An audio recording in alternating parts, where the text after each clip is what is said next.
ಎಲ್ಲರಿಗೂ ನಮಸ್ಕಾರ. 3 ವರ್ಷದಿಂದ ಆ್ಯಕ್ಚುಲಿ ನನಗೆ ಈ ಪ್ರಾಜೆಕ್ಟ್ ಬಂದಿದ್ದು. ಆ್ಯಂಡ್ ರಘು ಸರ್ ನನ್ನ ಕಾಲ್ ಮಾಡಿದ್ರು. ಅದ್ರ ಮುಂಚೆ ಅಫ್ಕೋರ್ಸ್ ಥಾಮಸ್ ನನ್ನ ಕ್ಲಾಸ್ಮೇಟು, ಅವ್ರು ನನಗೆ ಹೇಳಿದರು ಇದೊಂದು ಮೂವಿ ಇದೆ, ನಾನು ನಿನ್ನ ನಂಬರ್ ಕಳಿಸ್ಬೋದಾ ಅಂತ. ಸೊ ರಘು ಸರ್ ನನಗೆ ಕಾಲ್ ಮಾಡಿದ ತಕ್ಷಣ ಮೊದಲನೇದಾಗಿ ಹೇಳಿರೋದು ಈ ಮೂವಿ ನಾಯಕ ದಿಗಂತ್ ಅವರು ಅಂತ. ಸೊ ಓಕೆ, ನಾನು ಸ್ಕೂಲಲ್ಲಿ ಇರಬೇಕಿದ್ರೆ ಅವಾಗಿಂದ ನಾನು ಗಾಳಿಪಟ ನೋಡಿರ್ಬೇಕಿದ್ರೆ ನನಗೆ ಒಂದು ದೊಡ್ಡ ಕ್ರಶ್ ಇತ್ತು ದಿಗಂತ್ ಅವ್ರ ಮೇಲೆ. ಆ್ಯಂಡ್ ಒಂದು ಹೀರೋಯಿನ್ ಆಗಿಬಿಟ್ಟು ಮೂವೀಸ್ ಮಾಡ್ತಿರ್ಬೇಕಿದ್ರೆ ನಂಗೊಂದು ಕನಸಿತ್ತು ದಿಗಂತ್ ಅವ್ರ ಜೊತೆ ಒಂದು ಮೂವಿ ಮಾಡಬೇಕು ಅಂತ, ಅಥವಾ ಮೀಟ್ ಮಾಡಿದ್ರೂ ಪರವಾಗಿಲ್ಲ ಅಂತ ಅನಿಸ್ತಿತ್ತು. ಅಂಥ ಒಂದು ಸಂದರ್ಭದಲ್ಲಿ ಚಾರ್ಲಿ ಇನ್ನೂ ರಿಲೀಸ್ ಆಗಿರಲಿಲ್ಲ. ಚಾರ್ಲಿ ಆಗಿದ್ದ ತಕ್ಷಣನೇ, ಅಂದರೆ ಒಂದು 2 ವರ್ಷ ಶೂಟ್ ನಡೀತಾನೆ ಇತ್ತು, ಅವಾಗ ಬಂದಿರುವಂಥ ಆಫರ್ ಇದು. ಸೊ ನಂಗೆ ರೆಕಗ್ನಿಷನ್ ಇರಲಿಲ್ಲ ಇಂಡಸ್ಟ್ರೀಲಿ, ಫಿಲ್ಮ್ ಇಂಡಸ್ಟ್ರಿಲಿನೂ. ಅವಾಗ ನನಗೆ ಸಿಕ್ಕಿರುವಂಥ ಅವಕಾಶ ದಿಗಂತ್ ಅವ್ರ ಜೊತೆ ಆ್ಯಕ್ಟ್ ಮಾಡಬೇಕಂಥದ್ದು ನನಗೆ ಲಿಟ್ರಲಿ ಒಂದು ಕನಸೆ ನನ್ನ ಸಾದಂಗಿತ್ತು. ಬಿಕಾಸ್ ಗಾಳಿಪಟ ಅಂತ ಮೂವಿ ಆ್ಯಂಡ್ ಅವರ ಮುದ್ದತೆಯನ್ನು ನೋಡಿ ನಂಗೆ ಅನಿಸಿತ್ತು ಇವ್ರ ಜೊತೆ ಒಂದು ಲವ್ ಸ್ಟೋರಿ ಮಾಡಿದ್ರೆ ಎಷ್ಟು ಸೂಪರ್ ಆಗಿರುತ್ತೆ ಅಂತ.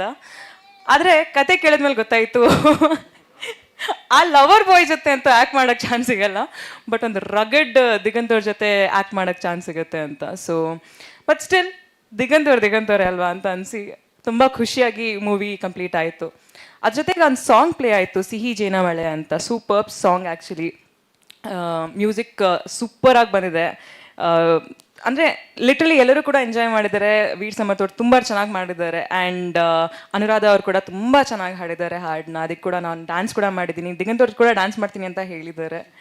ಸೊ ಅದ್ರ ಜೊತೆಗೆ ಸಾಂಗಲ್ಲಿ ನಾನು ಅವ್ರಿಗೆ ಹೇಳಿದ್ದೆ, ಆ ಸಾಂಗ್ ಶೂಟ್ ನಡೀತಿರ್ಬೇಕಿದ್ರೆ ಹಿಂಗೆ ಇಟ್ಕೊಂಡಿದ್ದೀನಿ ರೊಮ್ಯಾಂಟಿಕ್ ಸಾಂಗು. ನಾನು ಹಿಂಗೆ ಇದು ನನ್ಸಾ ಅಂತ ಅಂದ್ಕೊಂಡು ಹೇಳಿದ್ದೀನಿ. You know what, this is my dream come true ಅಂತ ಹೇಳಿದೆ. ಅಲ್ಲಿ ನಾನು ಅವ್ರಿಗೆ ಕನ್ಫೆಸ್ ಮಾಡಿರೋದು I had a crush on him ಅಂತ. ಬಟ್ ಲಿಟ್ರಲಿ ಒಂದು ಕಡೆ ಒಂದು ಕ್ರಶ್ಶು, ಒಂದು ಅಮೇಝಿಂಗ್ ಆ್ಯಕ್ಟರ್ ಅಂತ ಗೊತ್ತಿದೆ, ಬಟ್ ಒಂದು ವ್ಯಕ್ತಿ, ಒಂದು ಪರ್ಸ್ನಾಲಿಟಿ ಆಗಿಬಿಟ್ಟು ಕೂಡ ತುಂಬ ಒಳ್ಳೆಯವರು ಅವರು.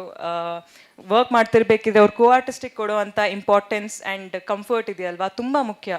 ಗಿವ್ ಆ್ಯಂಡ್ ಟೇಕ್ ಯಾವತ್ತೂ ಇರಬೇಕು ಆರ್ಟಿಸ್ಟಲ್ಲಿ ಅಂತ ಇರುತ್ತೆ. ಸೊ ನಾನು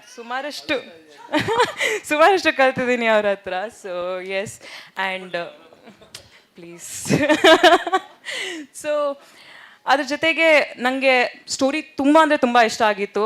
ರಘು ಸರ್ ನರೇಟ್ ಮಾಡಿರೋಂಥ ಸ್ಟೈಲು ತುಂಬ ಅಂದರೆ ತುಂಬ ಚೆನ್ನಾಗಿತ್ತು. ಅದರಲ್ಲಿ ಡೈಲಾಗ್ ನಂಗೆ ಹೇಳ್ಕೊಡ್ತಿರೋದು, ಅದರ ಹಿಂದಿನ ದಿವಸನೇ ನಂಗೆ ಡೈಲಾಗ್ ಕಳಿಸ್ತಾ ಇದ್ರು, ತುಂಬ ಸುಲಭ ಆಗ್ತಿತ್ತು ಅದಕ್ಕೆ ನನಗೆ. ಇಲ್ಲಿ ಇದು ಎಲ್ಲ ಹೌದು, ಬಟ್ ಜೊತೆಗೆ ಯಾವಾಗಲೂ ಶೂಟಲ್ಲಿ ನಮ್ಮ ಪ್ರೊಡ್ಯೂಸರ್ ಯಾವಾಗಲೂ ಇರ್ತಿದ್ರು. ಸೊ ರಘುವರ್ಧನ್ ಸರ್ ಇರಬೇಕಿದ್ರೆ ಅವ್ರು ಬಂದ್ಬಿಟ್ಟು ಪಕ್ಕದಲ್ಲಿ ನಿಂತ್ಕೊಂಡು ಮಾತಾಡ್ಸೋರು ಅಂದರೆ ಯಾವತ್ತೂ ಯಾರಿಗೂ ಗೊತ್ತಾಗ್ತಿರಲಿಲ್ಲ ಇವ್ರು ಪ್ರೊಡ್ಯೂಸರ್ ಅಂತ. ಅಂದರೆ ಅಷ್ಟು ಬೆರೀತಿದ್ರು ನಮ್ಮ ಜೊತೆ, ಅಷ್ಟು ಚೆನ್ನಾಗಿ ಮಾತಾಡ್ತಿದ್ರು. ಅವರೇ ಒಬ್ಬರು ಡೈರೆಕ್ಟರ್ ಆಗಿಬಿಟ್ಟು ಒಂದು ಪ್ರೊಡ್ಯೂಸ್ ಮಾಡ್ತಿದ್ದಾರೆ ಅಂದರೆ it's really great thing. Because ಅವ್ರು ಎಲ್ಲೂ ಕೂಡ ಯಾರಿಗೂ ಒಂದ್ಸತಿನೂ ಕೂಡ ಬಂದ್ಬಿಟ್ಟು ರಘು ಹೀಗೆ ಮಾಡು ಹಾಗೆ ಮಾಡು ಅಂತ ಎಲ್ಲೂ ಕೂಡ ಏನೂ ಹೇಳಿದ್ದಿಲ್ಲ. ಆ್ಯಂಡ್ ಹಿ ಮೇಡ್ ಶ್ಯೂರ್ ನಾವು ಏನೇ ಮಾಡ್ತಿದ್ರು ಒಂದು ಕಂಫರ್ಟ್ ಝೋನ್ ಎಲ್ಲದೂ ಸರಿಯಾಗಿ ಆಗ್ತಿದ್ಯಾ ಅಂತ ನೋಡ್ತಾ ಇರ್ತಿದ್ರು. ಆ್ಯಂಡ್ ಅಫ್ಕೋರ್ಸ್ ನನ್ನ ಪೇಮೆಂಟ್ ಎಲ್ಲ ಕ್ಲಿಯರ್ ಆಗಿದೆ, ಅದಕ್ಕೆ ಸುಮ್ಮನೆ ಹೋಗಿಳ್ತಾ ಇಲ್ಲ. ತುಂಬ ಒಳ್ಳೆಯವರು, ಅದಕ್ಕೆ ನಾನು ಹೇಳ್ತಾ ಇರೋದು. ತುಂಬ ಸಪೋರ್ಟಿವ್ ಆಗಿದ್ದಾರೆ ಇದುವರೆಗೂ ಕೂಡ, ತುಂಬ ಅಂದರೆ ತುಂಬ ಸಪೋರ್ಟಿವ್ ಆಗಿದ್ದಾರೆ. ತುಂಬ ಒಳ್ಳೆ ಪ್ರೊಡ್ಯೂಸರ್.